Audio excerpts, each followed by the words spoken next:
반갑습니다. 복지콕콕입니다. 컨설팅을 다니면서 사무실 내 수급자 서류 보관이 굉장히 미숙하다는 걸 알게 되었습니다.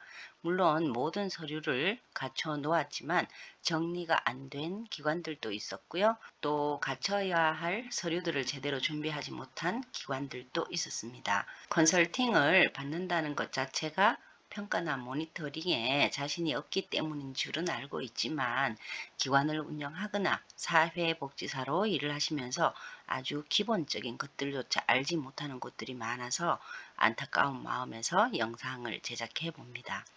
올해 제가 기관 평가가 거의 끝나가기 때문에 그동안 컨설팅을 다니면서 가장 중요하지만 미흡했던 수급자 서류들을 어떻게 기관에 보관하면 평가를 할 때 보다 쉽게 확인할 수 있고 모니터링을 대비할 때 실수를 줄일 수 있는지 그 방법들을 공유해 볼까 합니다.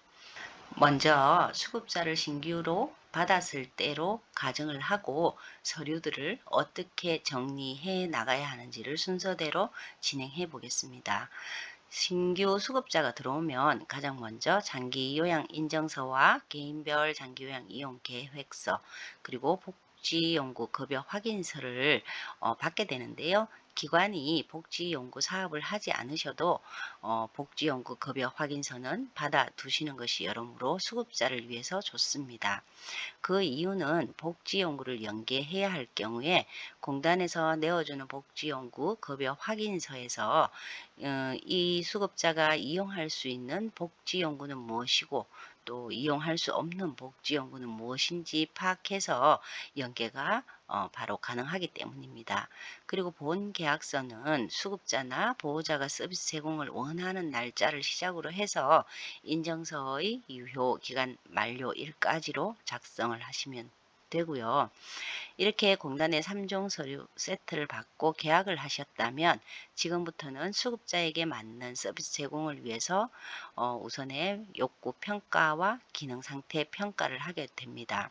초기 상담 기록지는 기관으로 전화나 방문을 했을 경우에 간단히 기록하는 서류이지만 굳이 따로 기록하여서 보관하시지 않으셔도 됩니다.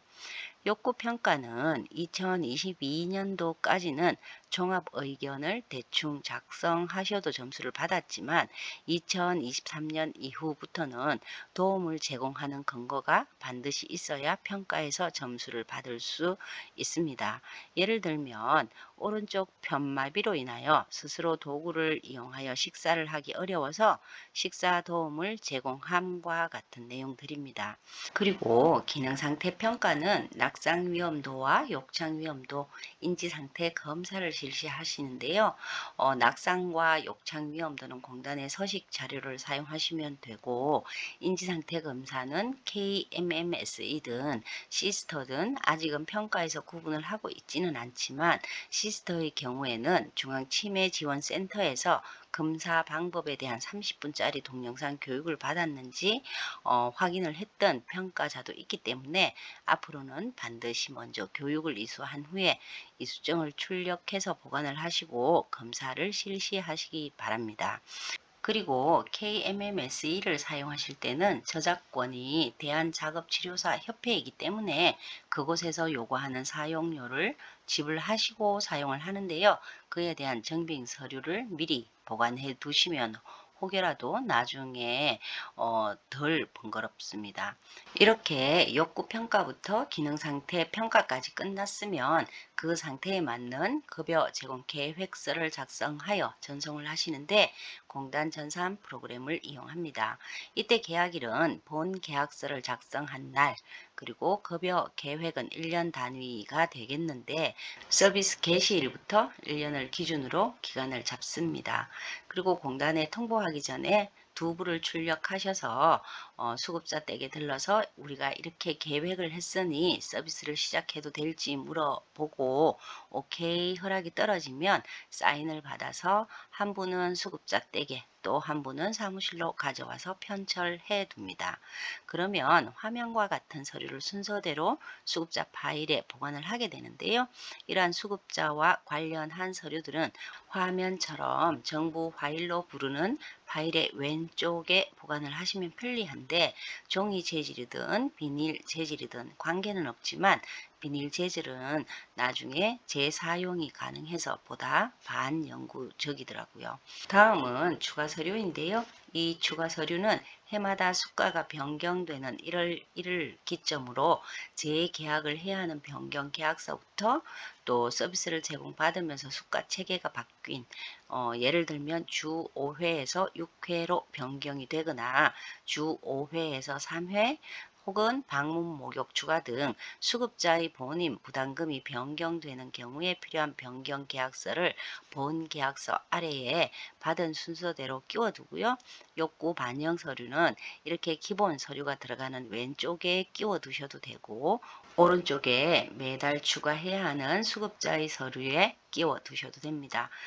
여기서 중요한 건 평가자나 모니터링 혹은 공단에서 자료를 요청했을 때 쉽게 찾아낼 수 있는 곳에 보관을 하시면 되는 거죠. 다음은 오른쪽에 들어가는 서류들인데요.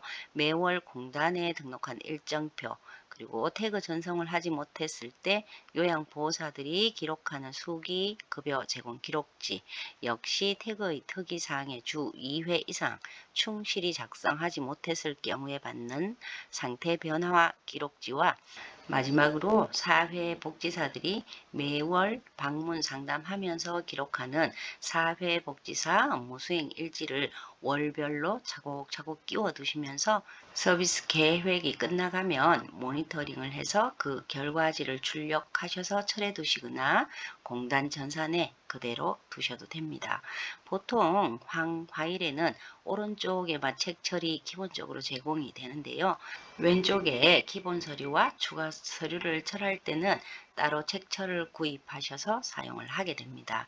이렇게 수급자별로 서류를 순서별로 정리해 놓고 수시로 수급자 서류를 검토하면서 빠진 서류가 없는지, 보완해야 할 서류가 없는지 시간이 날 때마다 살펴본다면 평가나 모니터링 시기가 되어도 크게 당황하지 않고 다른 준비들을 하실 수 있습니다.